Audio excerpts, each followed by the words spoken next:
Welcome to Level Sync, a Final Fantasy XI podcast with your hosts, DA Soccer, Lost Time Lord, and Quetch. Hello, everybody, and welcome back to the Level Sync podcast, a Horizon Final Fantasy XI podcast. And before we get into everything today, first let me introduce our hosts. We have the Larry of Final Fantasy XI, DA Soccer.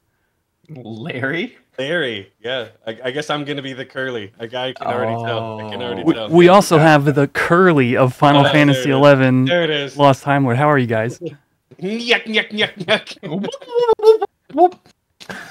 I took the Mo, so yeah, hello, I'm Quetch, your other co-host of today's episode, and I just do want to say, like, you know, we're back. We have another episode for you guys. Obviously, there's been a big update that has come, which is part of what prompted us here today, but that doesn't, you know, take away from the fact that if you're a longtime viewer of the show, you'll notice we are short some people.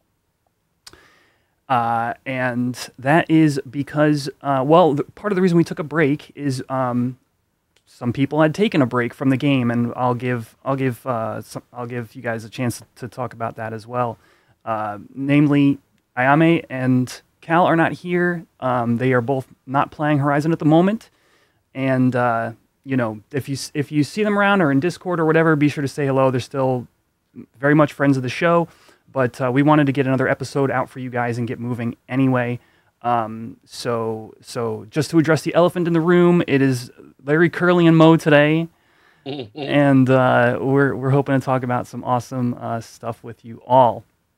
Dairy Queen and the Burger King are not here. Yeah.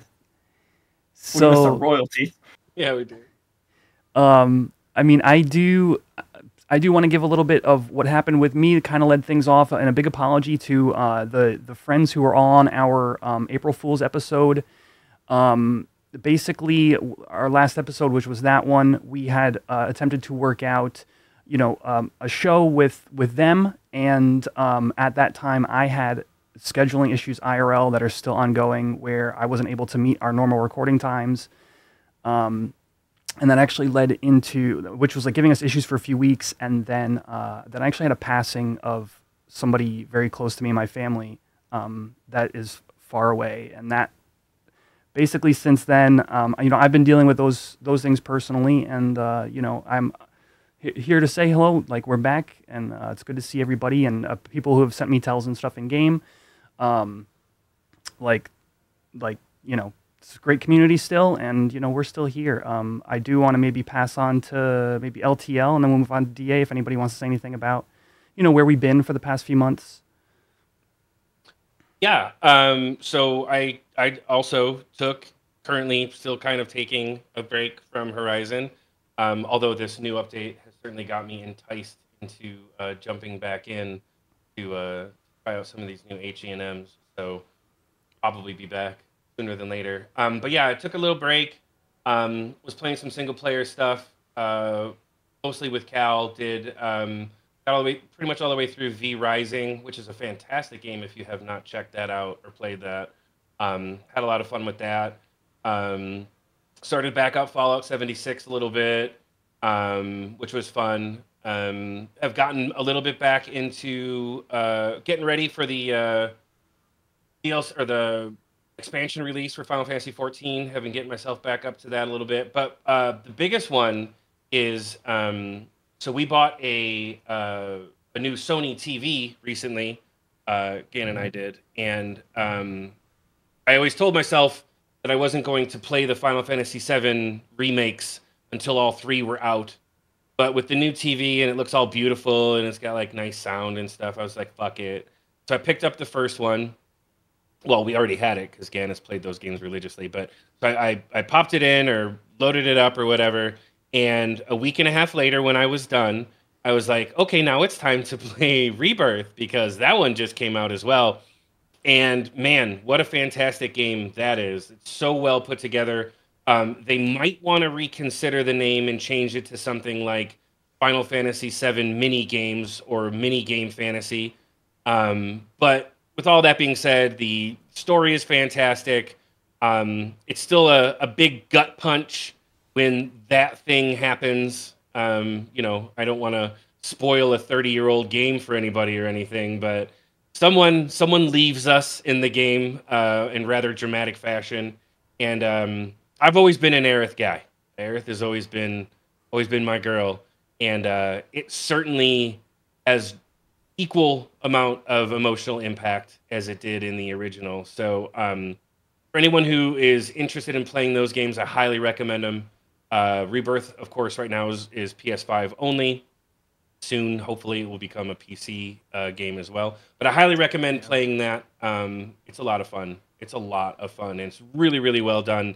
They definitely expand on everyone's story. There's a lot more of the Turks. So if you're a Reno and Rude and Elena fan, I highly recommend playing it.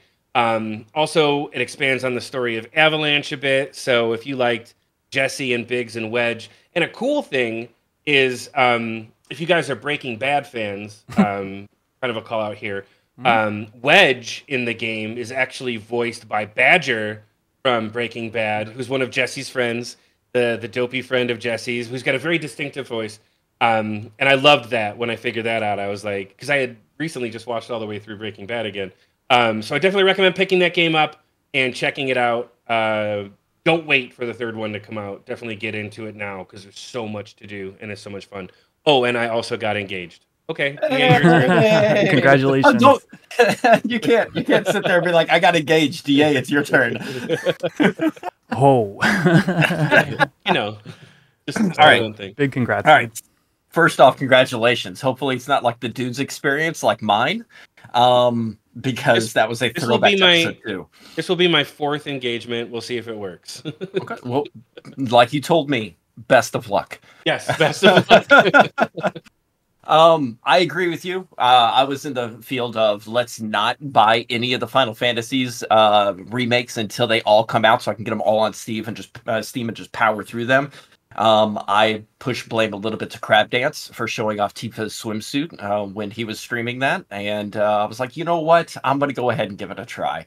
So I went ahead and downloaded it, and then I just fell in love, and I just started tearing it up. I am excited because the lock that Sony and Square Enix had of it being exclusive ended March 29th, I believe. Or I mean, May 29th, which means that at any point in time when they said their sales weren't too great on it, it should be coming to PC, and I'll be getting it at that point in time as well. Yeah, so you just played the remake then, because you're on PC. Like you're not playing PS5. I haven't touched the minigame masterpiece yet. Yeah. And I'm looking forward to that when that finally does roll out, because I heard it's a lot of fluff, but it's something that my completionist ass will definitely want to be able to do.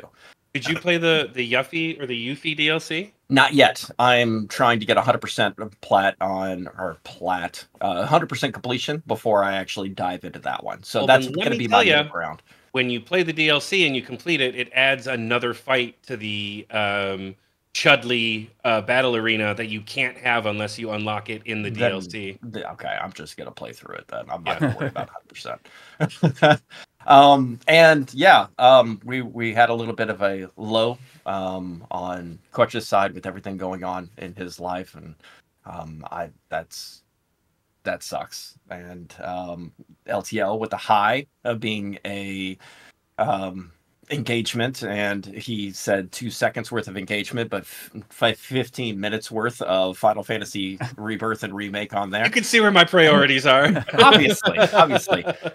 I have taken a break as well, not from Horizon. I have been playing that pretty hardcore and religiously on here. I did pick up a little bit of 14 and some other games on the side as well. But I'm taking a break from streaming recently, probably up until the beginning of August. Reason for that is because, we had the wonderful wishes of my engagement. It did not pan out.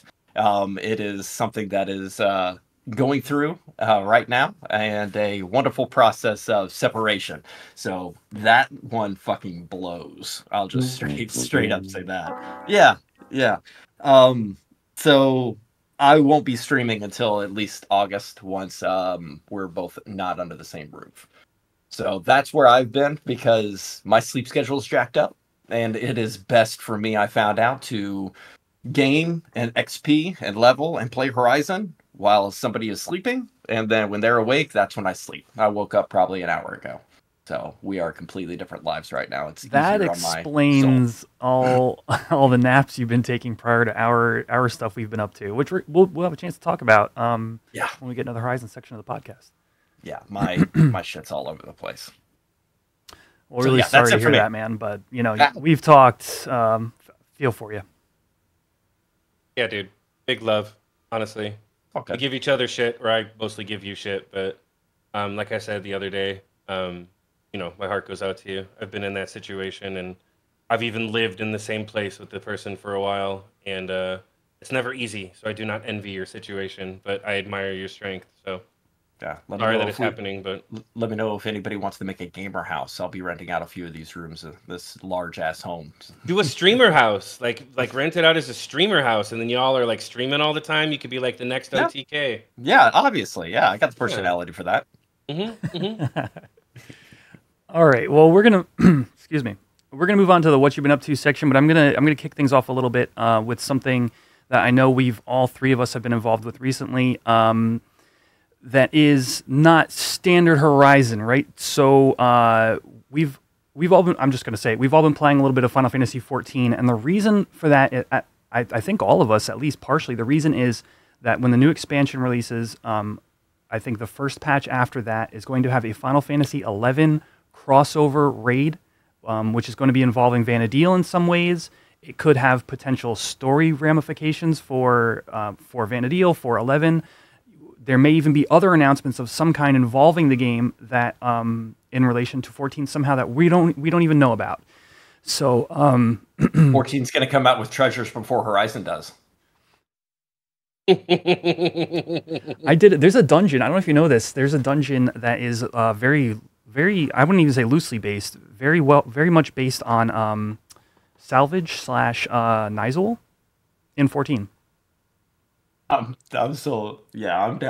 That's not the reason it's I got fun. back You'll enjoy 14, it when you get there. For this. Well, I was just playing through earlier today and did a dungeon for one of the upcoming things, and a lot of the talk of what they're talking about in the story is El Zadal and like the Baflau remnants and stuff. Yeah, that's the one. Yeah. So, that's exactly the one I'm referring to. Yeah, so there is a lot of like reference to that in there. That's pretty awesome. Yeah, I don't want to spoil anything for you, DA, but you do have that to look forward to when you get to that point in the story. Well, it's funny because I was in that dungeon, and I don't know if it's the same dungeon, but it's the one where you're like in the mountains and it's all snowy and you're going across there's like the traveling thing across the whatever, and there's birds that come and attack you in like the first wave, and the bird's name is Caladrius. What? Like, I shit you not. Like, there's two birds and they're named Caladrius. Like, I shit you not. I saw that earlier today. I was like, holy awesome. Shit. Yeah. Got aggro from Cal. Yeah, I killed Cal ×2 earlier today. So I've been doing post Endwalker catch up. I'm a very casual 14 player. I'm just trying to get caught up to play during Dawn Trail and then just be ready to tackle that FF11 raid when that comes out. That's really my impetus. But what have you guys been playing the game? Well, I had beaten Endwalker, which I called Endgame earlier. Pretty much like within the first couple weeks or month after it came out. Kind of kept up with the DLC like I did, or patches or whatever. I heard that there was a recent update to the garden or whatever they're calling it, like the farm plot or whatever. The island you have or whatever. The island, yeah. I did all of the first level stuff that was in there, like all of the original release stuff. Basically, where I left off at that spot where I was just talking about, where Zero is in the party, the Reaver, and Vritra is in the party, and you go up to Garlemald where Alize and Alphino are, because Vritra sensed his sister or something up there. I will say you're in 6.1 spoilers. I am past where you are, but other people may not be. If you want to maybe leave it there. Yeah, that's fine. Okay, so you know where I'm at. Yes. And then did the dungeon, and then now I'm at a raid, I believe, where I have to fight a person. But it's funny because I haven't played in a long time, and I was like, oh great, now I have to do this because without a group of people, like raiding in 14 is really frustrating, especially if you don't know the mechanics. Like, because you jump in there and people expect you to know what the fuck you're doing. And if you've never run it before or haven't watched like an MST capture or MSTQ capture, whatever her name is, video on it, like you don't know. And so I get to it, and I'm like, oh, great. Like, I'm going to go in there and do this one. And it was like, nah, your item level's too low. And I was like, motherfucker. Like, I don't know what to do these days to get my fucking item level up. Like, what the shit? And it's funny because the dungeon that I had run earlier today, which had higher gear score than like some of the pieces that I had on, I'm a dancer. Like, my main is dancer on 14. That's my highest level job in 14 as well. I love dancer, but like all the healer shit dropped, and then like striker dropped at the end, and I was like, awesome! Just what I didn't need was any of the things that dropped in this dungeon. Have you solved this problem yet? Because I ran into the same issue.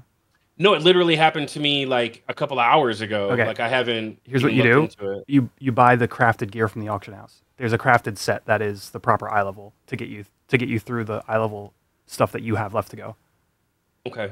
Yeah, I'll probably do that. Like I have all of my crafts master level, like all the way leveled up. Maybe you can but make I don't have the right, but I guarantee you that I don't have the gear score for my crafting stuff to make the stuff that I need to. So yeah, spend a little gil, get yourself an eye level set, and go hit it. Yeah, that's the biggest complaint that I have with 14. I love the story. I love the character growth. I mean, I love kind of like the wow-ness of it, and World of Warcraft kind of like. I love 11, don't get me wrong, but I mean, seeing a question mark or an exclamation point above somebody's head is fucking awesome. That's very helpful. Like, it's like, oh, cool, a quest, I can do this. And I really appreciate that. Yeah, but the thing I really hate about 14 is the gear churn. It's like in 11, in a game like 11, even like in modern day retail 11, which is something else that I played a little bit while I was gone. Even in modern day retail, there is still some gear. It's limited, but there is still some gear that you will put on in sets that you use these days. Like the relic stuff. Like obviously you have to gear it up to 119, but like my bard uses the G-horn in retail. Right. Like the Epona's ring, which is not super new, but you use that. Like there's stuff that you use. But in 14, no such thing. There is that does not exist. It's like as soon as that new patch comes out that has like the new gear score stuff in it, suddenly every single thing that you have is out of date, and you have to update and upgrade everything. And it's like, oh, let's run this raid every week or every day so that we can get the one piece of gear that we can get per lockout or whatever the fuck it is. It's just like I really dislike that about it, but I don't really know what other choice they had to keep the game kind of fresh. To keep it fresh the way it functions. Yeah. Definitely something we can dive in more especially as that new 11 raid is coming out. But I'm gonna toss it over to DA. So you're like a brand new player. No. No, okay. I have a old account that I've played for quite a bit. It's named Double Darkness after my dancer on on retail. But I just started playing Dancer as of this morning. So funny, guys. Got some gear on it. All three of us. It feels very comfortable. But the reason I came back to it is not just because of the expansion that was coming out, but my son is now 13, and I wanted to introduce him into an MMO. And I'm not going to introduce him into Horizon because that is not a modern MMO. We love it because that's our nostalgia. That's the grind we grew up with the EverQuest, with the original WoW, with our old school put your nose down, lose experience on death, all that kind of crap. And I was like, you know what? I'm going to get my son hooked on an MMO.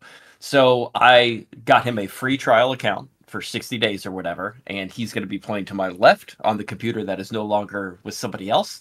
And I'm going to be playing on this end, and we're going to be duoing. And he got to, I think, our first session, he got to level 30.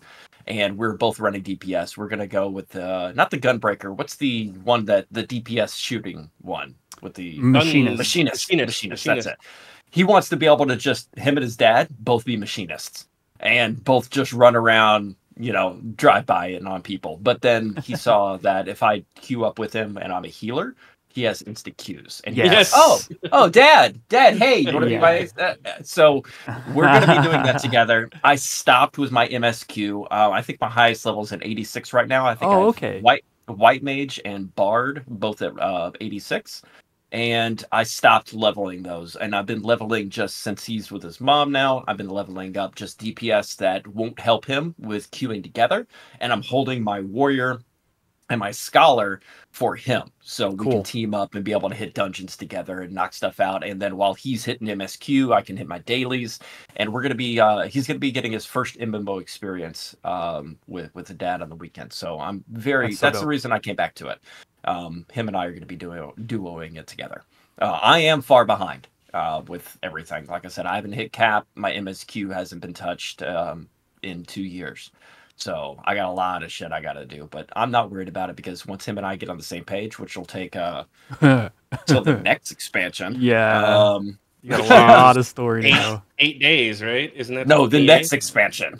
Oh, the next expansion. He won't finish the MSQ until like the next one comes out. But I have been playing it on the side and doing everything else, and I really have taken a field to Dancer since I can't get my fix in Horizon. So you guys may not know this, Quest may not know this, but there was a time not too many years ago when our good friend here, DA, used to stream on, only playing Retail 11. And one of the things that he used to say, and one of the things that he used to live by, as it were, was, "I'll never play 14. Fuck that game. That game's for babies. I'll never play that. I hate that game. I'll never play." Now look at old man DA. Fun fact. Let's hear it. What's that? Fun fact is the first game I ever streamed on Twitch was Final Fantasy XIV: A Realm Reborn when it released. Okay, that doesn't change what you used to say. I know. But you used to also say that you'd never play on a private server either because that was stealing the soul of the game. But as we know from my experience in relationships, things change. Things change. Here we are. So I literally started streaming 14. My computer was such a piece of shit that I was like, I need to bring down these graphics a little bit. So that's when I started playing 11 again. Yeah. And that's what got me on the 11 streaming situation. But that was a decade ago. So as we know, this is a Horizon Final Fantasy 11 podcast. And I would like to transition over into that. But I do want to point out, I mean, I would hope you guys would be willing to as well when the 11 crossover raid comes out, playing with community, like people that we know from Horizon, and just getting like big raids together with a bunch of people who love 11 would be really sweet. So that's part of the reason I was hoping to touch on some of that today. Hugan made a Final Fantasy 14 Horizon Discord.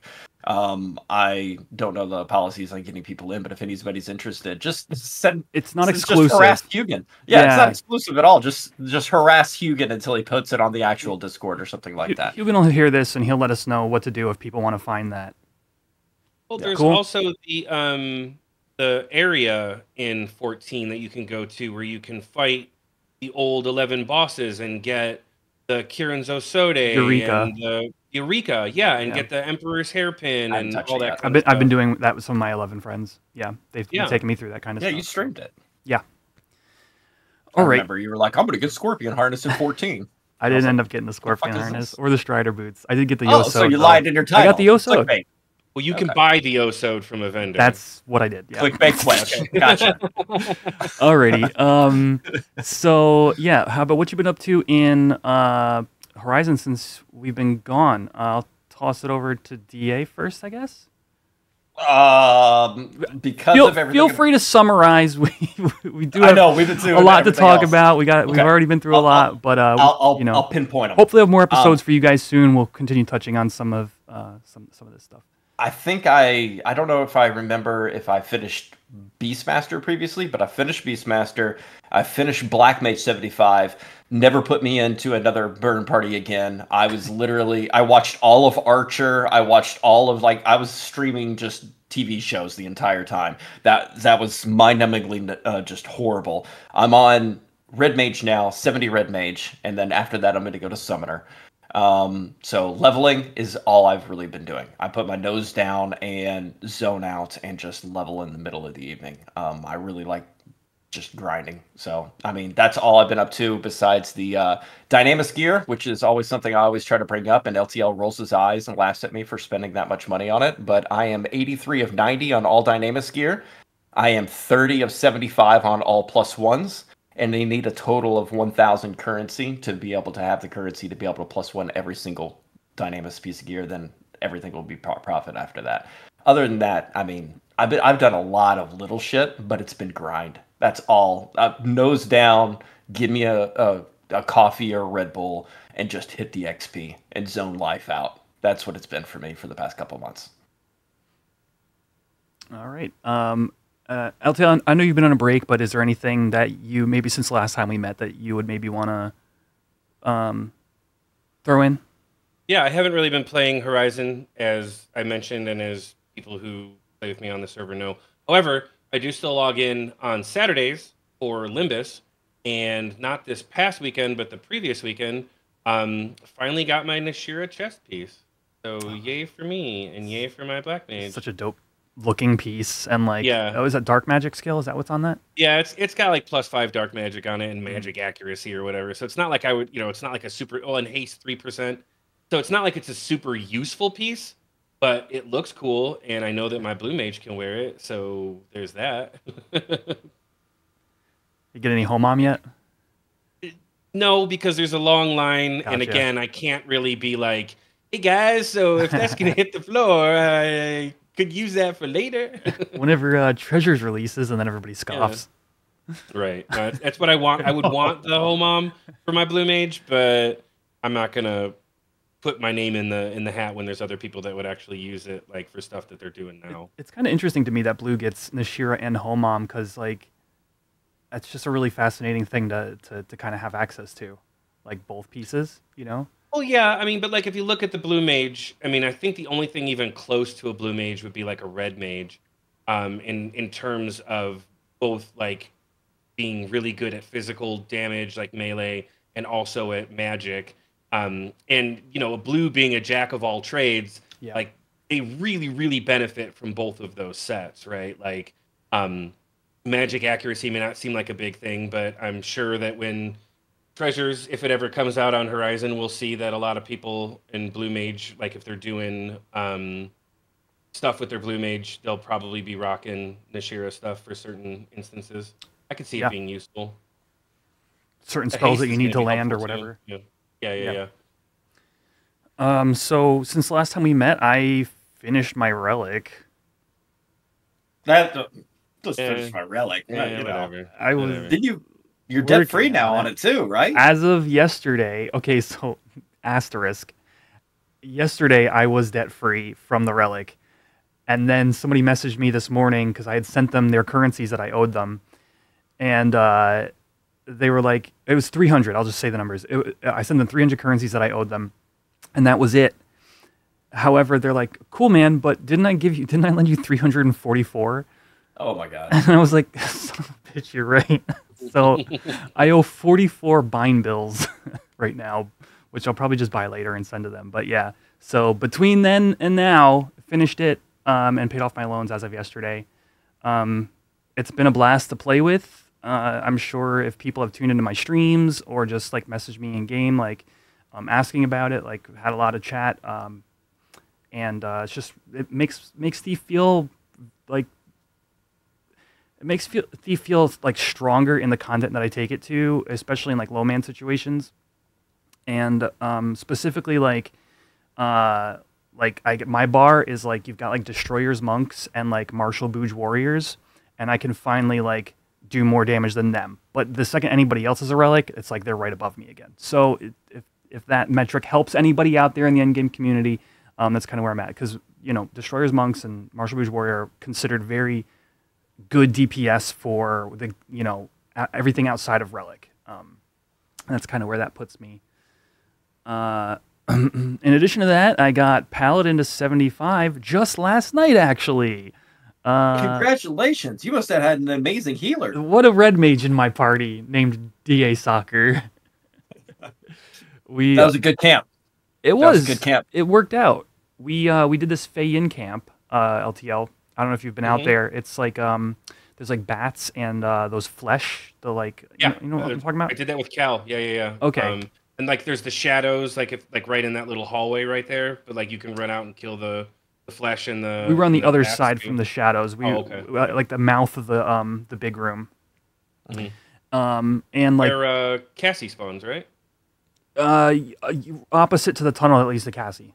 Yeah. Okay. Yeah. Right. I know what you're talking about. Thick experience. Yeah, it was surprising. So my chat had told me the other day I was trying to set up a party to level my paladin. They were like, "Hey, you should go out there," and I was like, "All right, I'll try it." I party leader. I invited people, and it was like, "All right, let's go out there and check it out." We get out to camp, and a 75 merit party just beat us to that spot, and they were like chain killing everything.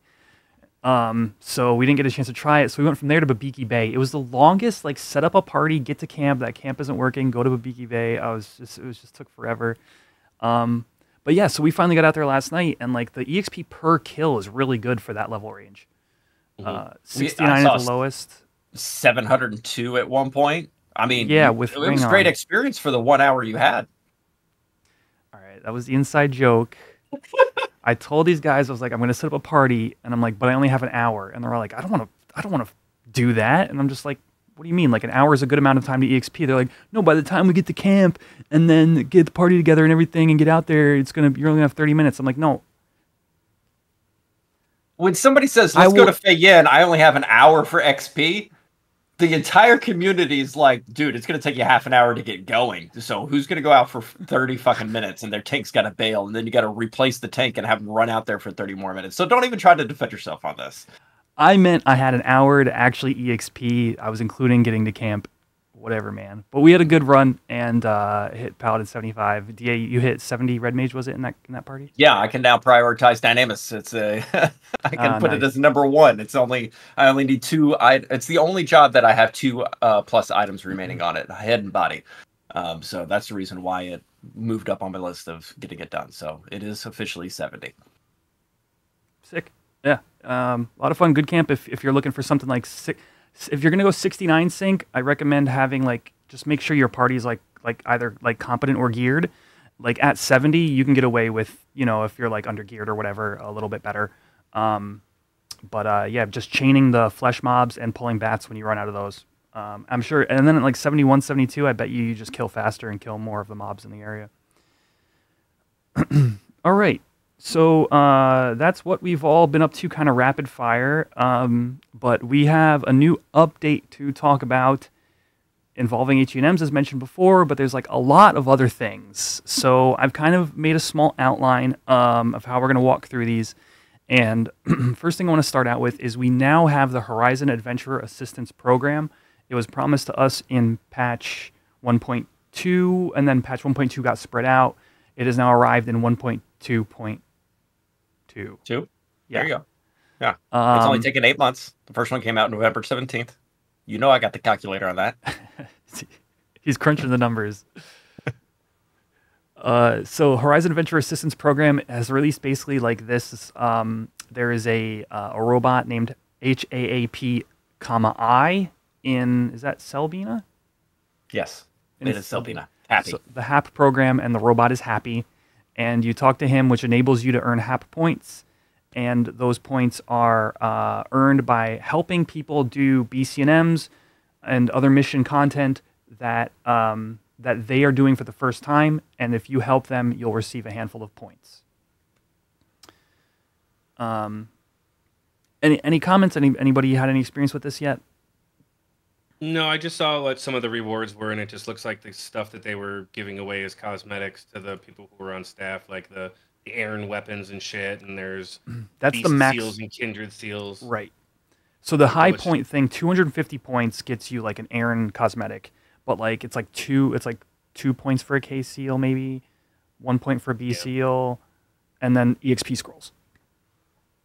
Which is nice. I mean, the XP scrolls is nice, and I know that that's going to tie right into one of your next points, but at the same time, like, it just feels kind of, it feels kind of half-cocked. Like, I appreciate that they've added those things that people can finally have them, but, like, I don't know. Like, does that really entice you to want to go do these fucking things if you weren't already going to do them anyways? Like, ooh, I can get kindred seals. Like, there's some XP scrolls in there too for low-level jobs now that, Eco Warrior changed. I'm going to push the Eco Warrior stuff to a little later in the podcast. I got you. If we can help it. So the XP scrolls are like straight up scrolls, like you use them and you get the XP? There's 3 different levels of them too that you can choose from. I like the idea of it encourages people to help, because previously it was you were just helping people out of the goodness of your heart. Now it's like I get something out of it too. I don't think it's going to really change the people that we're already helping, but Yeah. I do know it's like I saw something along the lines of you get 2 points for helping somebody in Prami Vasal's fight. I can teleport to the top. So if I can teleport I think it's also 2 points per person that you help. So if 4 people get the clear and you're 5 and 6 are just there to help, you can get Yeah. 2, 4, 6, 8 on there points to be able to just help them with that fight. I don't know how that works, but people can in the comments below let us know. Yeah, there's also something with Eco Warrior I'll tie into later on it, but I really like the idea of having not just with Beastman seals, but Kindred seals, but XP scrolls, and the Aaron weapons are, yes, they were cosmetics, but not many people had them. I mean, we gave them away at one point in one of our live episodes. I think we gave them away. We didn't get a copy of them. No, we didn't. But the people in channel got a copy of them. So I like the idea of it's something you could flaunt and just be like, I'm a helpful member of the community. But the helpingist, right? Because 250 points is like, that's like almost. I don't want to say it's a Rima, but 14 has.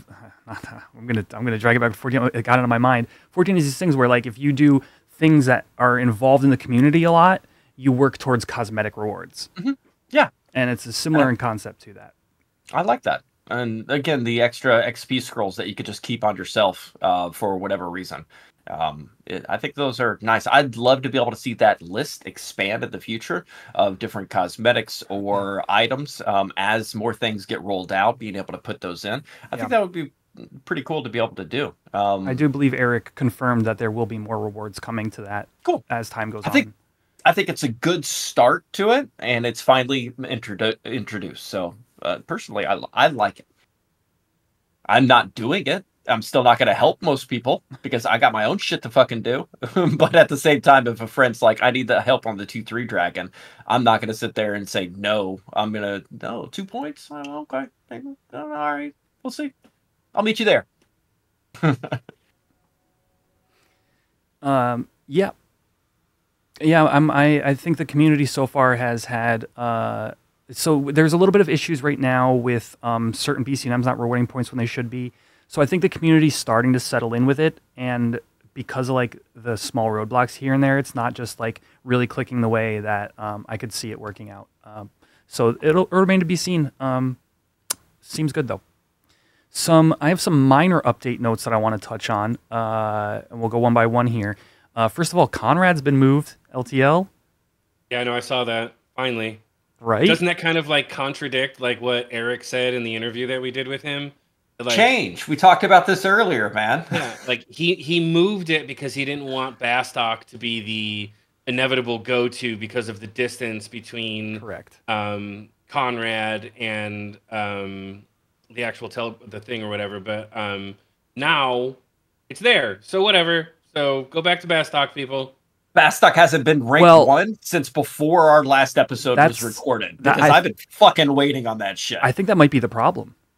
I need it to be rank 1 because I have 250,000 conquest points that I just keep accumulating, and I need to spend before I go over to Windhurst. And every Monday, log in. Fuck, I can't get out of Bastok. So thank you for that change. That's personally something I like.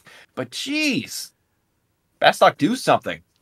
Let me leave, please. As a chronic Bastoken, I'm happy to have not have to go up that damn elevator, up or down the damn elevator. Yeah. I agree. Next change also affected you, LTL, the Hastega change. Are you familiar with what happened?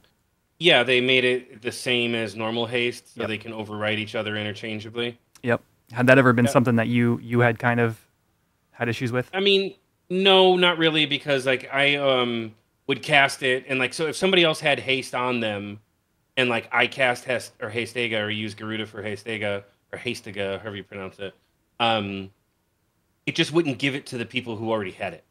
Yep. So it's like, sorry for you, like, you know what I mean? Because like I gotten to a point where like if you're giving people like Stone Skin and Haste and Refresh always overwrote, but like Stone Skin and Haste, like when they weren't overwriting, it's just like, okay, well, you see that my Titan's out, You know that your stone skin's low. If you're not clicking it off, sucks to be you if you die. Exactly. You know what I mean? Like that's kind of where it was. But now it seems like they're kind of getting in line where you can overwrite with one or the other, which is, I guess, okay. It was buffed, right? That's the reason why they overwrite one another. So the numbers, whatever this number means. So haste from a red mage. Oh yeah, I know exactly what it means. Haste from a red mage was 15.00% haste to a person. Okay. The haste stega from Garuda was 14.95. That's why I wouldn't override it. Kind of like exactly. Somebody's got a pro 3 on, and you throw a protector 2 on the party. It doesn't override it because it's not as powerful. So it technically was a buff. No, it's a buff. I mean, it's to what LTL was saying. Like, especially as a melee player, I would be hyper vigilant if a red mage hasted me, but I knew I had a summoner in party. I would be, the moment that Garuda comes out, I would be clicking off my haste. I'm like, I want the summoner is the person paying attention to having haste on the party, and I don't want to mess with the timers.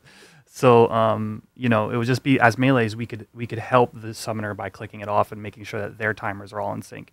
But now it's less worry. So good small change, important. It's a good change. Yeah. Yeah.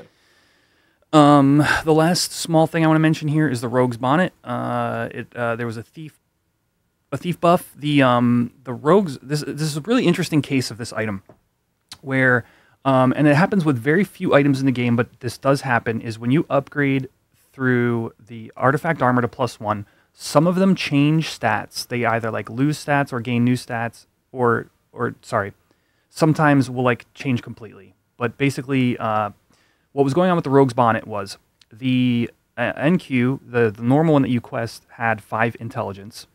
But when you upgraded it to the +1, it gained dex, it lost the intelligence, but it gained ranged accuracy.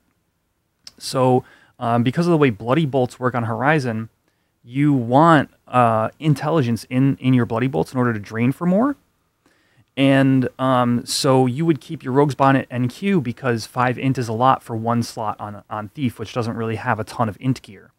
But then again, you're using it for ranged attacks, so you want it to also have ranged accuracy. And what they did was they just made it so it doesn't lose the int when you upgrade it. So you now have a ranged accuracy and int piece. It's helpful for Thieves who solo. Again, small, but like, okay, here's your piece of gear, but don't upgrade it because you need it for some reason. Didn't quite make sense. I've already upgraded mine, and actually I do want to say, as of the time I upgraded it, the DAT wasn't correct, so it didn't show the 5 int on the DAT on like the actual item, but it's giving 5 int. So if you're worried about that, I just want to let the community know. Feel free to upgrade it. It's working as intended. Cool. Next up, we're going to move on to Dynamis. There has been a change in currency drop rate, and actually since our last show, I think there's been a bit of other Dynamis stuff that has happened. We're not gonna time travel for a month and a half ago for any Dynamis changes. If you want to look it up, I'm not looking it up, but I'm just trying to remember off the top of my did. head. Like they changed the way you enter, so you don't get 2 groups going in at the same time.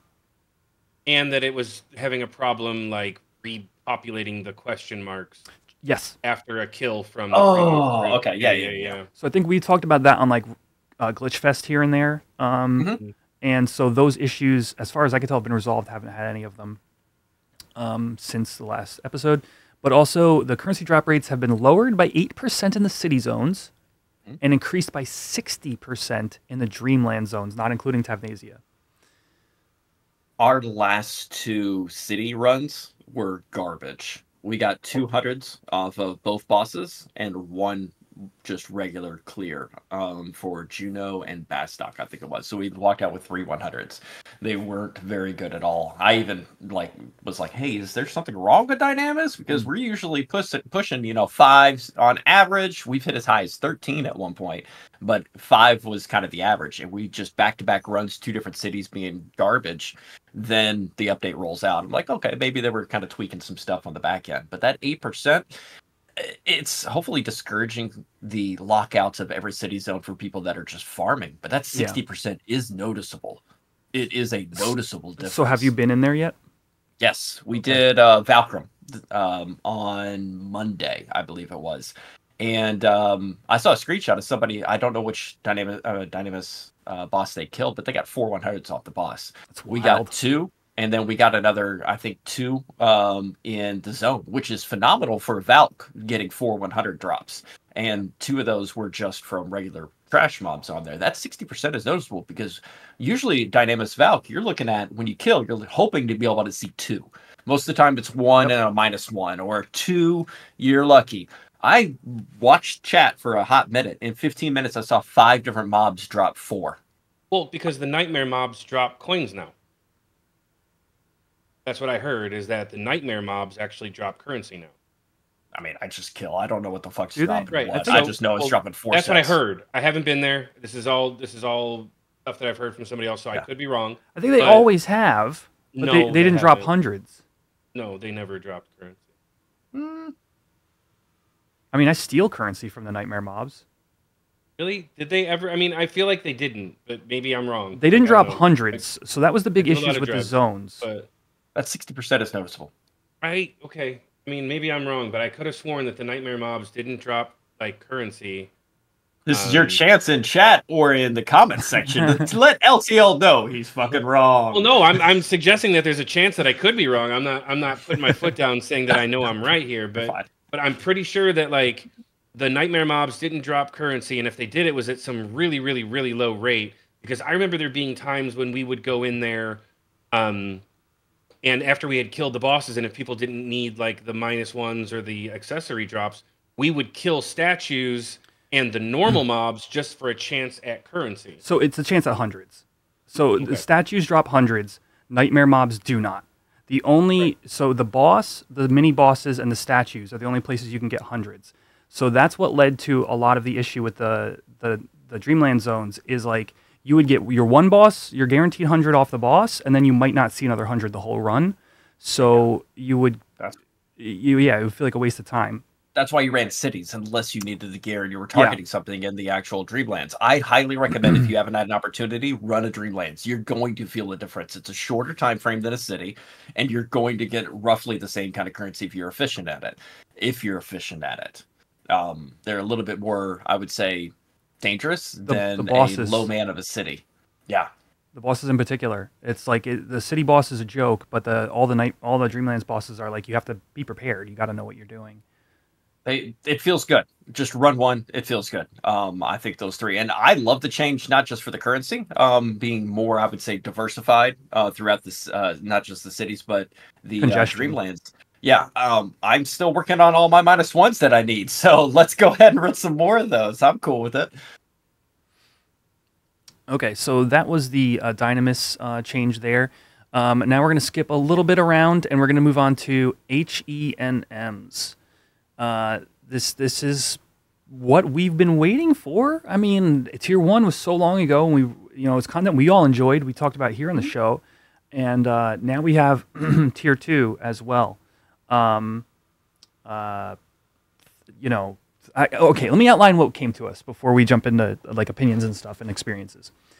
3 new bosses. So Tier 2, we have a Tonberry, the Tonberry Sovereign. We have a Mammoth fight versus Mammoth 9999, and Ultima and Omega. You fight both of them at the same time as one fight. So those are the 3 new fights. It came out with this patch and brought with it new loot, some of which is for anybody who pays attention, like DAT mines. There's new stuff in the DATs as well. So if you thought you knew what was coming, they definitely threw some curveballs, which we'll talk about here. But Data mine and find out. Say that again. Data mine and find out. It doesn't tell you everything. Anyway, any experiences? LTR, are you going to get a chance to try this stuff soon, or are you still kind of like getting your feet wet, getting back into the game? Well, I mean, I'll be back at some point, but like even my group right now isn't running HENMs. With no Cal and no Ayame and no Sith and no me and other people who weren't playing, like we don't really have like we're building back up, but we don't really have the numbers. So hopefully soon we can do the HENM stuff. So no. Cool. You'll be able to get the strats down from everybody else's fails and experiences to be able to knock it out a lot easier than what people are doing right now. Yeah, I lost some EXP doing this stuff. So, DA, what was your experience like with the new H&Ms? Let's talk like day one or day two, day one, day two. Whenever you first got to start experiencing. I think patch dropped Saturday. Sunday we ran H&M tier 2. We did Tomberries. We ran as a link shell to be able to go ahead and clear our Tomberry hate because we didn't know shit about it and we were wondering if there was something involved. Turns out that was a good idea. Yeah. Please, everybody clear your Tomberry hate. And by the way, if you actually do the fight, regardless win or lose, it does add to your hate again. So you need to clear it prior to every fight or you're going to learn today. That's how it's going to be. We went in. Walk around and find out. You get fucking stare. FAFO. But we went into it with a little bit of knowledge on what people were experiencing and running into. We tried it, I think, 2 or 3 times. We got it down with DPS wasn't an issue. It's the ads that spawn already casting gauze. That seems to be our issue. I honestly believe next time we run, we're going to be fine because we got it down to, I think, 39% without really attempting and just trying to feel out the mechanics. I think it is a very unique fight for the, I'm teleporting you over there. I'm going to fucking stab you. And then it's just a little weeble wobble on over. I think it's a great fight, and I can't wait to be able to get it down. I remember when H&M Tier 1s came out, it probably took a week or 2 before the community got the rhythm on it, and I fully expect this to be the same thing. I don't have any experience with the Mammoths or the other fight as well with the Ultima and Omega. Yeah, for a little bit of context on the Tonberry fight, there's a moment, there's a breakpoints every 20% where the Tonberry will basically teleport himself back to his starting position, and he'll pick a random player in your alliance and put them like, I don't know, maybe 20 alms. Yeah, and he's like... For the people listening to the audio version, DA is doing a slow Tonberry walk across the screen. DA doing his best Tomberry impersonation. I love it. And when he gets to that person, he one-shots them for 99k. And they cannot be rezzed. They fixed that. Oh. Yes. So they can be rezzed? That was a glitch. Yes. I'd like it the other way. It was kind of funny the other way. I'm not going to lie. I think it should be the other way, which actually brings an extra bit of challenge. If you screw up, you lose a member. Yeah. Yes. I think community hate me all you want. I think that should be part of it. I'm partially with you. Anyway, so we can maybe talk like specific mechanics of the fight, maybe in a future episode when we know them all, we can kind of go through them individually, but just talking like baseline experience, like day one for me was we did Ultima and Omega, and that fight is, they bring similar mechanics from their Limbus variant, where Omega walks around and eventually does pod ejection and like bends down and like poops out a Lupin. Out a pod, yeah. Yeah, but it's a Lupin from Geomancer Bubble. Oh. From Modern Retail, kind of. Oh. As far as we could tell by the end of that day, because we did maybe 3 or 4 times, we couldn't get it. We couldn't get the kill. I eventually watched another LS kill it that day. They got server first. It was a lot of fun. But there's a Lupin for each element. Like a purple one for lightning, a yellow one for wind, etc. And I think the community is just starting to figure out what to do with that, but we couldn't. We eventually came up with a strategy of like follow the leader. So there's only ever three poop Lupins on the battlefield at one time, and when a new one comes down, the previous one gets let up. What we would do is we pull Ultima into those bubbles and then pull Omega out of them. We had found that maybe there was some kind of mechanic where if Omega was in a bubble for too long, he would start doing spam TP moves, and if Ultima was outside of a bubble for too long, Ultima would spam TP moves. So it was follow the leader. New Lupin goes down, you drag Ultima into it, you drag Omega out. New Lupin goes down, you drag Ultima into it, you drag Omega out. And that was the fight. We called it follow the leader. And there was a big meme on my stream that day. It was Ultima loves baths. Omega hates baths. And that was the strategy. Okay. Isn't Ultima and Omega one of those like ultimate fights on retail? It is. Where you can get like the lightsaber weapons or whatever? It's the fists. fist. The light fists. And similarly to the retail fight, you need to kill them both. You need their HPs can't be within too far of a difference of each other. Again, Regenning. we're not exactly sure. So actually, regen is a third mechanic. Regen is if they're ever more than 30 yalms apart. Those are the things we all found out that day. Again, we didn't get the kill. We eventually moved on to the next week. We did the Tonberries.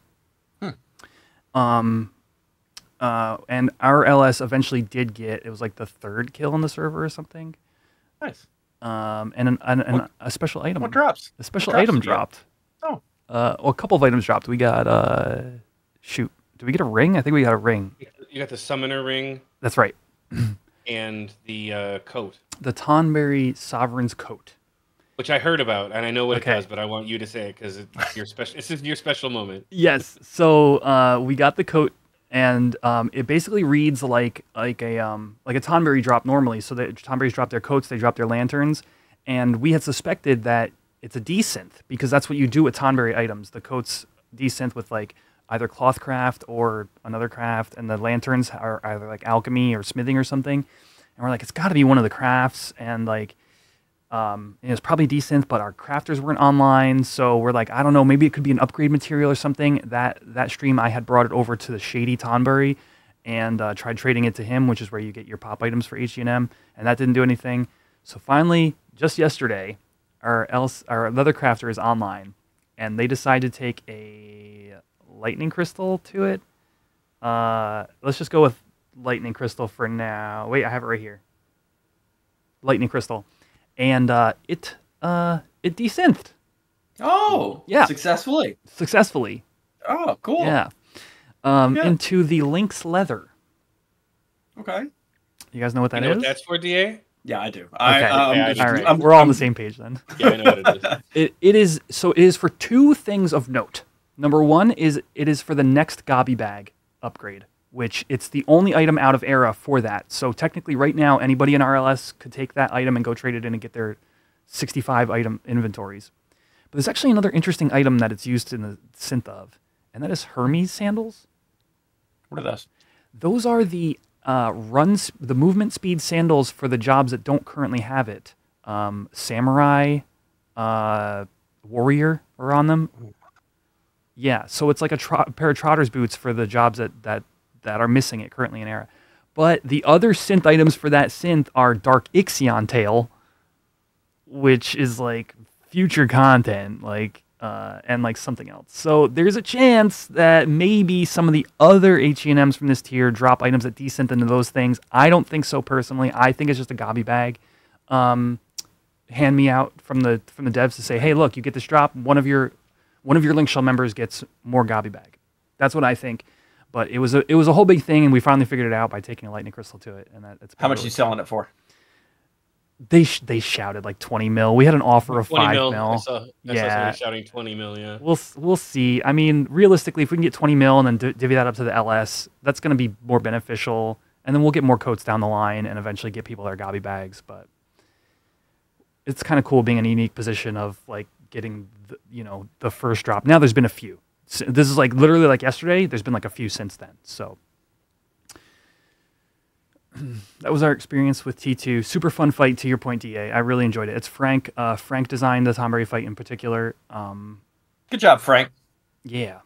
And Look you at can tell because there's something that I have seen, and like one of the mechanics that you haven't mentioned is that if so when the Tonberry is marching towards its target, Yep. you have to do multiple magic bursts Correct. in order to stop it. So people are doing like tier 1 nukes or whatever to stop its march forward. However, if you use the same element multiple times in a row, I believe, the Tonberry then does a quick astral flow. It Like, always why not, astral right? flows no matter what. Okay. Right. When you Okay, astral when you flow is finish the dependent. magic burst phase. It's dependent on the magic burst element that you did, correct? Yep. So when people die to the astral flow, it says that they were killed by fuck pets. It's the name of the summon that comes out and astral flows you. The name of the summon is Because Frank is super clever. So we're getting that Beastmaster rework soon. super clever. How about Adventuring Fellows? Notably, another thing that isn't in this update that we was slated to come out with the second half of 1.2.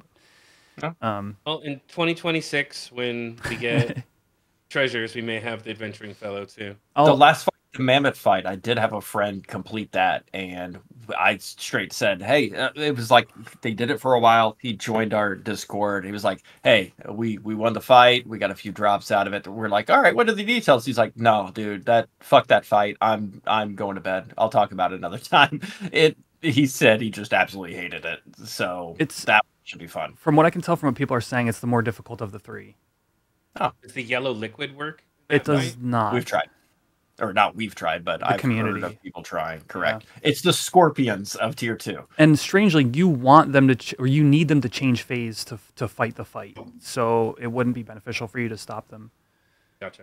So I look forward to more details so we can actually dive into a full episode of these. Yeah. So in terms of like general difficulty, from what we know so far, is like Tomberries, Ultimate Omega, and Mammoths are like the like progressive sort of difficulty. I saw this. Do you see the screenshots of the tier 3s? Oh yes. Have you seen them? Put that up on screen. Yeah, I'll throw up the F Pets thing, and I'll throw up the preview. If you just check the updates tab in the Discord, the Horizon Discord. Look at the turtle, dude. That turtle, I'm not gonna lie, looks fucking terrifying. That's a lot of eyeballs on that son of a bitch. Awesome. I want to see LTL's reaction. Yeah. The updates? Yeah, so the Horizon Discord, I'm in there now. The update announcement, wherever they announced the H&Ms, wherever that is. It's Oh. Is that Cthulhu turtle? It is. I like that. So it's the Juno. Well, not really. It's the Kings. It's the Kings, yeah. Yeah. And there's that model that they showed us like a year and a half ago. Yeah. Yeah. The dragon. I like the way that behemoth looks though. That looks cool. It's a really good job, yeah. Yeah, it looks really neat. But I do enjoy Cthulhu turtle. That's so good. I can't wait to see what they have in store. So, so that's just touching on our experiences with H&M. The only other thing I wanted to add to that is Kipling did confirm in the Discord that the haste belt that drops from King the Arthro, Overlord Arthro, will be upgradable to its 6% form in the future. Yeah. So basically he loosely confirmed that the gear people suspected. Also the Ace's Helm variant, which is dropped from the Scorpions, will also as well be somehow upgradable. We don't know yet. I think he joked that the mats to upgrade those items would come from the tier 4 fights. I would suspect that that's not how that goes down. But we do have some confirmation on that. What we don't have confirmation on is the rings being upgradable in any way. That was not talked about. People have mixed feelings on the way the rings are. If you've been following those pieces of loot, they're weirdly niche, and they also like take away from some of the main strengths of your job. So people are weird about them. Yeah, like the summoner one, for example, which is it's either +2 or +3. I don't remember, but that's not important. So it's 2 of both stats. Okay, so it's +2 to Avatar enmity retention. Yeah. Which, I mean, honestly, as a summoner, especially on Horizon, I've never lost hate from my avatar to me. I mean, there's been weird times when it's happened when I if I have an avatar out and I cast Dia, and then like the mob's coming at me, and then the avatar goes after him, like the avatar won't pull the mob off of me right away. So like, I mean, I guess there's a case for avatar enmity, but this ring, it comes at the cost of +2 avatar perpetuation cost, which you, as a summoner, you spend your entire like gear collecting career as like trying to reduce your perpetuation cost, because that reduces how much mana is ticking away as you have the avatar out. So I can honestly, and maybe somebody can say it in the comments and like let me know where like this would actually be useful as it stands in its current form. Like, is there ever an instance where adding 2 perp cost so that you can retain enmity on your avatar is worth it? Like, I don't know. I'm an old, cranky, old crotchety man, but like, I just don't see, I'm an old, bold man. I don't ever see like an instance where I would care more about my avatar holding enmity than the cost it's costing me to keep the avatar out. I don't know. It doesn't make any sense. So I hope those rings get upgraded. Otherwise, they're basically useless. I don't know. Comment down below if you think that there's a use for the summoner one. That is the one ring we had gotten from the H&M. Anyway, we'll talk more about loot in a future episode. I'm going to move us on to some of the more controversial changes, and we'll start with one of the two, and that is Beastman Seals no longer drop from level 1 mobs. But do they drop from level 2 mobs? They do. There you go. There you go. They do? Yes. Yes. Okay. Thank you. You had the exact same reaction I did. I don't like Beastman Seal farming on people that just farm it continuously, because I think if it's to remove it from the level 1s, and I think the level 1s are the ones that they have multiple spawns of outside each city, so people Where can't you just can... zone out, kill, reset your timer by zoning back in and zoning back out. I think it should be 5 and below, or 10 and below, to be perfectly honest with you, because you really don't need Beastman Seals till level 20. That's your first BCNM that you have available at the Wings of Fury or whatever it is. But if you're targeting people that are manipulating the system to be able to get the Beastman Seals, I don't think the level 1 mobs, specifically just the level 1s, removing Beastman Seal drops is the win. I think if they had the fix, which would be making sure the timer doesn't reset regardless of log or zone, I think that would have been the fix for this. But Wait, since you don't have that's that, really heavy-handed, though. I think you're taking it a step too far. I mean, that's my opinion. So I don't like the manipulation of the system to get around to be able to farm Beastman Seals. That's just me personally. It is Era, so that's the other thing. There is, like, that's how it worked in Era. That's how it works in current retail. And like in Era doesn't mean it's right though. No, but is it? So let me ask you this question. Go ahead. Do you feel like there's some huge amount of Beastman Seals that are coming to exist outside of the level 1 farming that is somehow needing to be nerfed? No, I think it's just the actual manipulation of it to be able to increase your numbers, to be able to push for, Kraken clubs and stuff like that. So, I mean, I don't have a problem farming Beastman Seals, but I have a problem doing this, manipulating the system to increase your number. Level 1, it may be enough for the change, because that's, again, the amount of mobs that are duplicated for easy experience leveling outside of the zone. And if that's the case, great. But I worry that it's not enough of a change. Let me give my input here, because I've done a large number of Beastman and Kindred Seal farming that's not on level 1s. Being able to reset that timer is not like some cheat code to like getting it within 5 minutes. It simply allows you that the next mob you kill could potentially drop a Beastman Seal. Right. So, for example, I've farmed 99 Kindred Seals on like Kuftal crabs in Kuftal Tunnel, and I've gone half-hour stretches without seeing a single seal of any kind, and that is with having zoned after my last kill and just having a chance at that timer. So the thing that they nipped was the real issue is with level 1 mobs, you can simply one-shot them. Yeah. And then as zone. Long as you're getting experience, right? And then one-shot another, huh? As long as you're getting experience. As long as you're getting experience, right. Right. So I guess I didn't like seeing somebody go to the dunes and just set their home point and then murder themselves over and over again to get within that range. Well, interestingly, that's probably still going to happen. But what you look at, if you start to look at the distribution of mobs, like there's really no good spot for like level 2s where you could just do that zoning process. You're looking at like level like 5s, let's say. Now think about this. So when you're level 8 and you're one-shotting level 1 mobs, that's a really quick kill speed in addition to your zoning and rezoning. But now if you're having to kill level 5 mobs, you got to be a level 10 character, you got to be a level 12 character. Right. How long does it take you to solo a mob that's level 5? It's actually a bit of an investment of time, if not super long.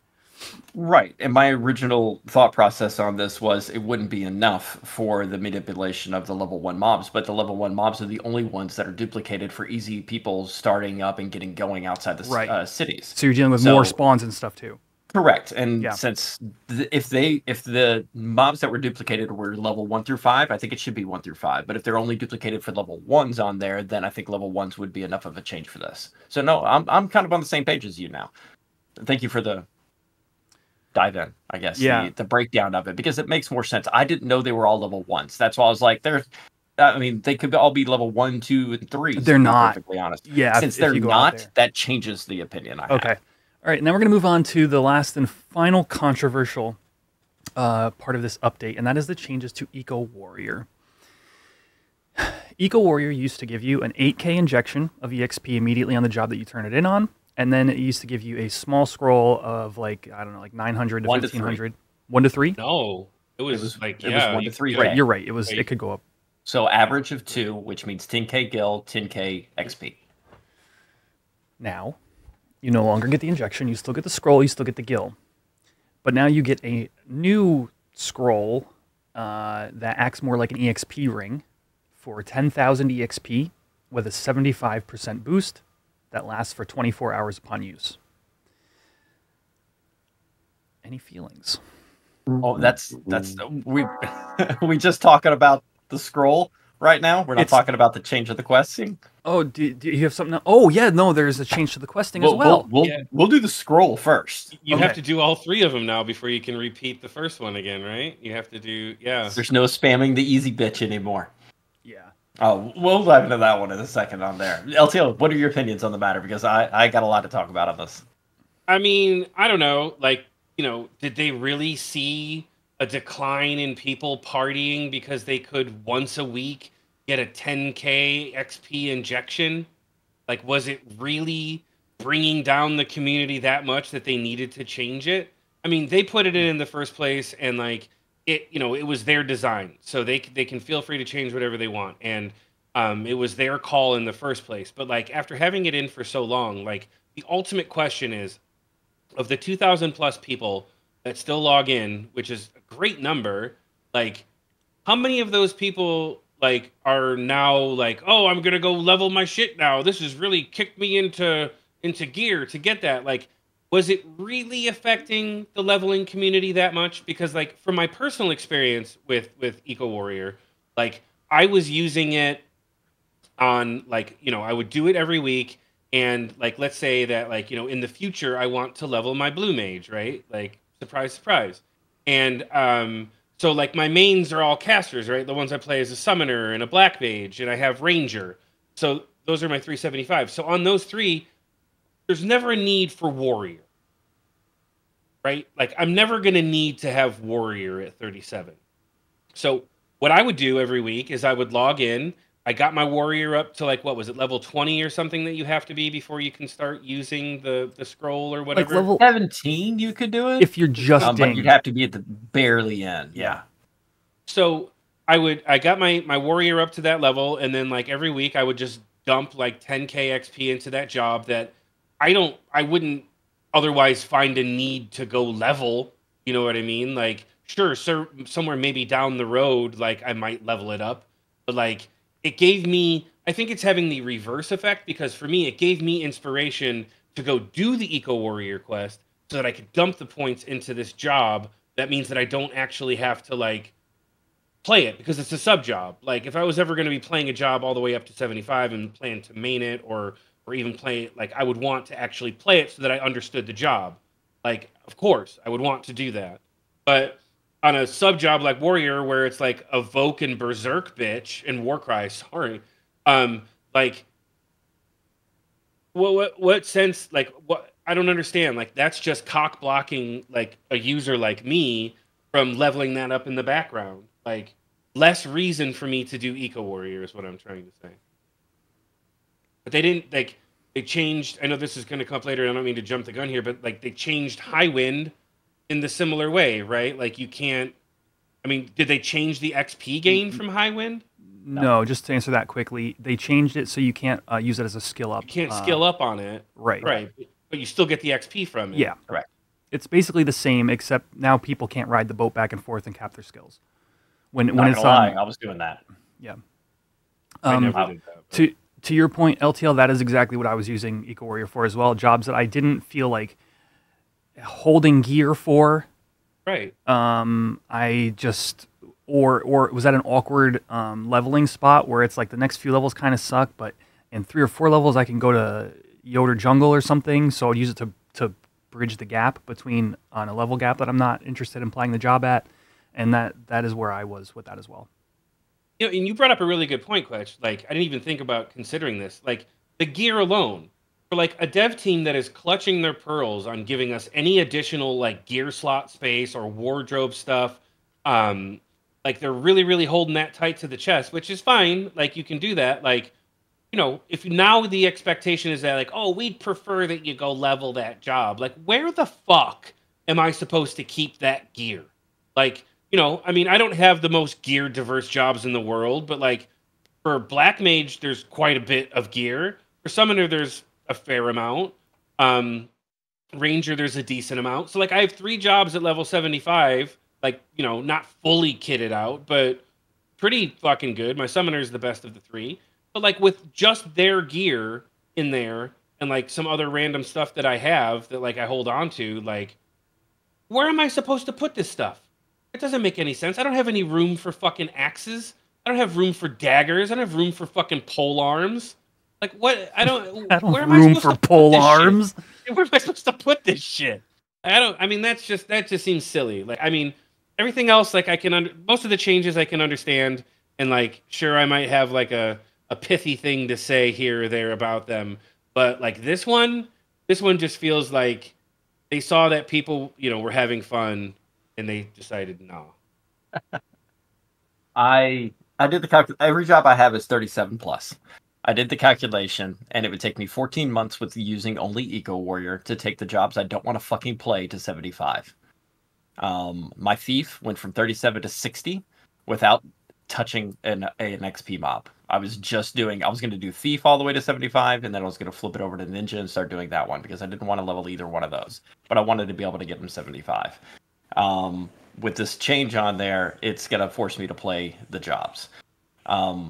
I hate the change, but I understand the change. I know I seeing it from a lower level point of view, I understand the frustrations that you would have on being able to play jobs that you don't give a shit about. If you're just getting it to 37, you can get bullshit gear, get it to 37, and then sell that bullshit gear. But I understand that it's forcing you to do something that you don't give a shit about. It's just making it a sub job.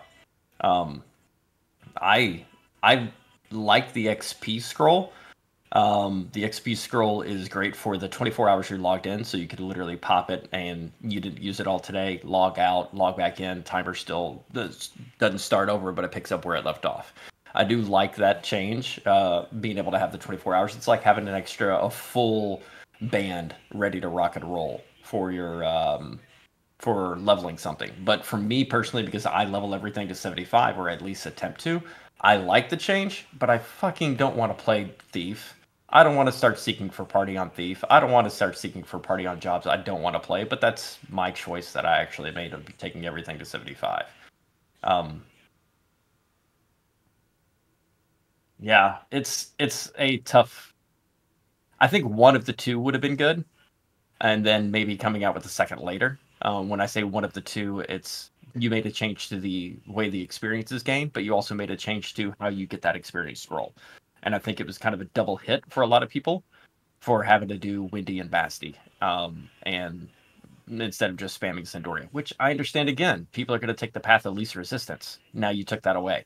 So now it's I have to play a job I don't give a shit about, and I have to do the Windy and Basti ones, which I've never wanted to do in the first place because they're a pain in the ass.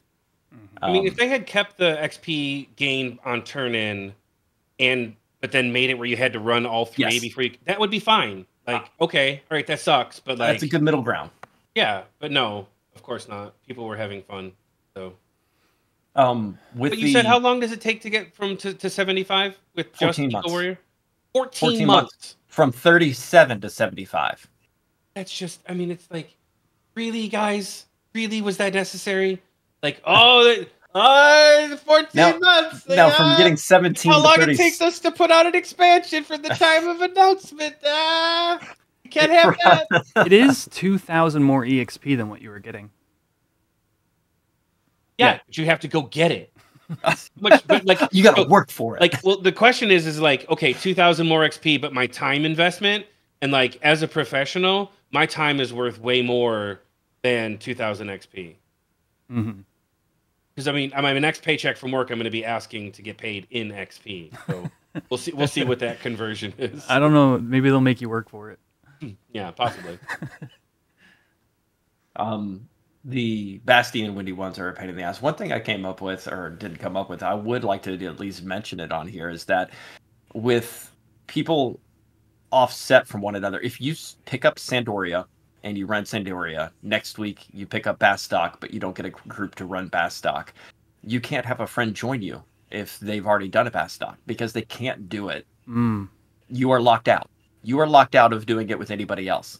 I would love for the Happy program to be introduced here, where you don't get the XP scroll, but you do get points of being able to help somebody else with Eco Warrior. So then you can go do the ones that you're on cooldown with, and you could help other people do other cities and other nations, but you get, instead of the XP scrolls, you get the Happy points. I'm not saying that'll fix anything. It's still a pain in the ass, but I have friends that are like, hey, I need Bastok. Well, I can't help you for 3 weeks, bro. We just did Bastok yesterday. I can't assist. Yeah. Good luck. It's a deuces out. So I think the Happy program would be great to be able to introduce. And since they are a little bit more of a pain in the ass, introduce it for like 2 points or 3 points or something like that. Make it something, because it is time consuming to be able to do that. It's not just a Eco Warrior. Even Eco Warrior Sandoria was a get the party, get the alliance, warp out, run through the tunnels, sneak in a viz, kill your mob, run back, turn it in, warp. And then it was a full 30-minute to an hour process of being able to do it one. And that's not it. Now, with it being the community split into 3 different nations, you've just cut the amount of people doing Eco Warrior, the one you're doing, into a third. So I think the locking people out is not something that should be there. I think there needs to be something where you can help other people or do the other ones for being able to not just giving you an encouragement to do it. I'm not saying the Happy program has to be involved. It would be great if, even if it wasn't, I could help a friend. Because right now, if a friend needs to do Basti, I can't help him. I can't help him for 3 weeks. I knocked Bastok out first. Yeah, I hadn't thought about that point of view, but that's actually really apt. Say your link shell goes, well, I guess if your link, okay, so I was going to say your link shell goes on on Tuesday, and then you can't go till Thursday. You've missed your link shell run, and now you would have to find the same one they just did in order to be kind of on the same page with them again if you're interested in doing this as an LS. And doing a Bastok Eco Warrior on a Thursday, you ain't getting a fucking alliance. Yeah, maybe. There's not going to be enough people. You're going to be sitting there seeking longer for a Bastok Alliance Eco Warrior on a Thursday than you are on Thief looking for a regular XP party that you're not making. So interestingly, I've been told like Windy, for example, is really easy to do with like 6 summoners. So you can actually pretty much low man that if you have people Astral Flow. So I am like, I'll say this on the positive side of things. I am looking forward to the idea of like everybody doing something a little bit different every week. There is the one side of the equation where it's like just doing Sandoria was like, it did feel a bit like a chore. I got to make sure, once a week to get this thing done because otherwise I missed this huge boost of EXP. And now it's like, I'll miss my scroll that I could take out leveling. But like, if I know I don't have any time coming up this week to do that kind of leveling anyway, maybe I just don't do it that week. So there's a bit of like push and pull of like, it went from something like a weekly that you felt like you had to do to something that you can do if you want to because it's going to give you benefits, so do it if you want to do it. And that's kind of where like I am leaning towards. And so like as a casual player who might not have a lot of time to do these kind of things, as was kind of previously mentioned, was like it's now a time investment. You could just not do it now. And you're only missing out on essentially a way to help you do whatever leveling that you were planning on doing anyway. The complaints that I've heard are centered around things like, well, it doesn't stack with my ring. So now I've got this 24-hour charge on, but if I'm the type of person who likes to do, Chariot Band and I like to level 3 times a week, well, I don't have a 4th day to level, so I can't overlap my scroll. In some ways, this scroll is massive, right? So here's the other issue, is like if you're trying to use this scroll up on a level 20 job, so you need to earn, didn't you run the numbers in like 22,000 EXP you got to get total in order to get your 10K bonus? Something like that, because it's a 75% of 10K, so you're looking at about 22K or something like that. So that's like level 20 to like 25 in like in like one span of time, whether you spread it over 24 hours or not. But it's like that's also time you couldn't utilize your ring as well. And it's like there's just these little kind of jagged edges to this whole thing that makes it more obnoxious than I think helpful. Like if you're like level 70 and you use this scroll, it's great. You just pop it, you get out to your level 70 party, it's done in a half hour, and it's more EXP than you were getting before. But it's that 20 to 32, maybe 35 range where it feels more like a chore, which is the exact range that Eco Warrior is wanting to be relevant to. Right. The sub-job range, to your point from earlier, LTL. It's the sub-job range is now more difficult. What in some ways. Besides going back to the original way, what's a way to modify the current situation to be able to make it more lower level friendly? I think the most Druin, who was in one of our last episodes, kind of said what he thinks would be the best is if you just like made it 150% bonus instead of 75. Give people the ability to get through the scroll at a reasonable pace, so it doesn't linger. I like that idea actually. That's the most reasonable response I've heard. Because then you could actually have a shorter party and still feel like you got the value out of it. It's like a more of an incentive to XP, not just I have an XP scroll or an XP band or whatever it is. Let me just go ahead and pop this off. It's this XP is going to be baller. Let's go do this shit, Yeah, at the end of the day, if you can't find a party and that scroll is ticking and you're like, let me go solo EXP at a 75% bonus rate, I mean, you're looking at hours and hours of like soloing on mobs in order to burn that. That ticking scroll, though, is irrelevant for it being 24 hours, though. Because once you pop that, it stays. There. I mean, it's rare you're going to be pulling 24 hours unless you play a fucking lot. And if you're playing a fucking lot, you're going to get through the scroll anyways. But that 24 hours is irrelevant. You're not ever worried about it running out of time. I feel like Dr. Evil. I'm sorry. She just wanted some love. All right. Does anybody have any final thoughts on the Eco Warrior stuff? I hate doing Bastion Windy. I'm excited to try them. That's about it. It was just to be able to pump up the retro achievement numbers. That's all it is. It's all a friggin' ploy. Is that working again? I don't know. It's not. Okay. Wait, it might. Well, the inventory is not. I don't know if the actual website is. I haven't checked it since they had first incorporated it, and I thought it was a cool idea. I guess we kind of touched on Highwind. There's not much more to say there. I was abusing that with the skill ups. If we killed it, great. I got my 3K. If not, I would just sit there. I went from 2 boat rides. I went from dark magic from 99 to 117, just spamming bio on that son of a bitch because I didn't care if it died or not. It was a way to manipulate and have an easy process because you just do it later in the week when people are trying to get their highway kills, and you could just spam anything to be able to skill up. You could still do the original skill up of silencing a worm and all that kind of shit, and but it was a easy way for me to do it. So I understand it. I don't like it. I didn't get to abuse it as much as I wanted to abuse it. But with Highwind being non-threatening, I think that's to me that makes sense as a change. I don't know. Get out there and fight a worm, I guess. Yeah. All right, we're gonna move on now to the end of the show with Glitch Fest. I've got a couple of things to share. I'll go with one of them first. Speaking of airships, I zoned onto an airship the other day precisely as it was taking off. Oh. Okay. And then I was not on the airship. I was walking above the water in Port Juno, wherever I wanted to be. Okay. It was fun for like 5 minutes, and then I went to go walk back onto the dock, and I said, fuck you. You cannot do that. Yeah. Before you get to your next one, I got an airship one as well I want to join in with you. All right. My airship vanished. I was flying in the air with no airship. And it docked at Sandoria, except mine didn't dock. My ghost ship kept going. It kept going. So I was just flying in the air on an invisible airship, and I kept it there for 20 minutes. I was just flying along. I logged out. 2 days later, logged back in. Still just trucking along. Invisible airship, flying. Can't do anything. Someone was like, "You need to unstuck." I was like, "I'm not doing that hour thing or whatever it is," so I just warped off. But That's what I did. Yeah. I thought it was funny as hell. I It was an wore. invisible airship, and I'd sit there and I did the /job emote black mage, so I had the wings, and it looked like I was legit flying. It was great. It was so great. And you flew over Sandoria, and you could see the dock and everything in Sandy. Go ahead, Geeky. And then it just kept on trucking. My friend was on the boat too, so I was like, "Where'd you go?" He's like, "Oh, we docked." I was like, "Fuck, we did."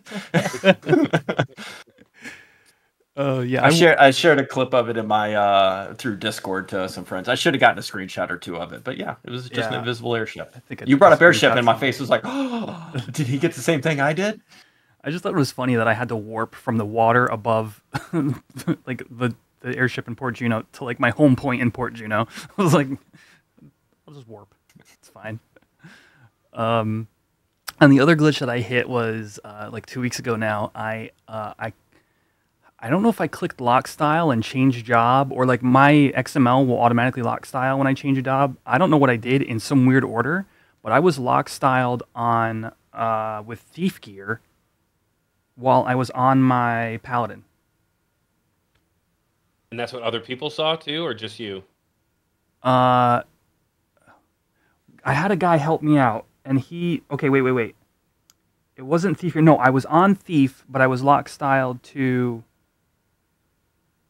I think I was on thief, but I was lock styled to paladin. I asked a buddy to look at me, and he sent me a screenshot, and I was in my thief gear, which I should have been to him, but to me, I was wearing like Koenig and stuff. Yeah, so that was just a DAT problem on your side. Yeah. But anyway, it happened, and potentially could be repeatable if you spam the menus fast enough. I don't know. I'm going to go ahead and say that that's not a Horizon bug. Somebody who's had a career in QA, I'm going to say that that is not a Horizon issue. I think that that's just something that is like inherent in code, and like you fucked up the client on your side, like, and triggered. I'm not saying that you did something wrong, obviously, right. But like you just like it got locked in a weird place because of the transition, that like it didn't update on your client. But did you zone when you had that gear on? Yeah, I zoned out of my Mog House. Not only that, still kept it on you. Not only that, I could change, like, if I changed my my gear, I changed my pants, and my whole like a third of my character was disappeared. My hands disappeared, my legs disappeared, and then if I put that piece of gear back on, I was back to my thief. I was back to the lock style that was screwed. That's what those Galcos who dress up like Santa Claus and have no arms and legs are doing. I bet you it's the same. It's the same thing. But yeah, I'm not going to say that that's a Horizon bug, because I mean, when we're talking about XMLs and stuff, like, you're messing with file structure and the way the game is reading it. So like, maybe, I don't know. I guess a case could be made for it's a Horizon issue, but I feel like we give them a lot of shit, and this doesn't feel like something that's within their control, knowing what I know about how games work. So yeah, I don't think that's on them. You got another? No, that's it for me. I got a good one. Okay. Speaking of XP scroll from Eco Warrior, do not pop that 24-hour band or 24-hour XP scroll and go to Dynamis. It'll eat it away. Apparently, you get XP, but the XP you don't the system thinks you get XP, but you don't get XP. So the 24-hour scroll will disappear. A friend of mine popped his ban, and then he did some XP. He went to Dynamis. It was still on. As he's running through Dynamis, it wore off. So it might have been... I don't know if that can be erased or not. Probably not erased. Right. Or on the back end, it was thinking it was getting experience, counting it towards the XP, and he didn't get the full amount of it. So do not have that 24-hour ban on when you go do Dynamis. Here's something interesting about Dynamis mobs is they are flagged as XP mobs. And the reason I know that is because you can get points to your trial weapons. Breaking your latents. Yeah. Yep. Which you can only do on EXP mobs. It's almost like it would count it and then negate it on every kill. So the counting it was giving him the 75% buff and then negating the entire thing off, and it erased it. So that is a bug that needs to be looked into, and I'm pretty sure somebody's reported it because we've had these scrolls out for a week now. Yeah. All right. Anything else to share, guys? Otherwise, we can move on to the end of the show. No. All right. Well, again, it's great to be back. Good to see everybody. Make sure to drop a like on this video, leave a comment, hop in the Discord, linked down below if you're on the podcast apps or if you're on YouTube either. Make sure you smash that like button and ring that notification bell so you can be notified the next time we go live. You heard it here, folks. You can find us on Apple Music and Spotify and on YouTube. But that's going to do it for today's show, and we'll see y'all in the next one. Later, everybody. Bye, guys.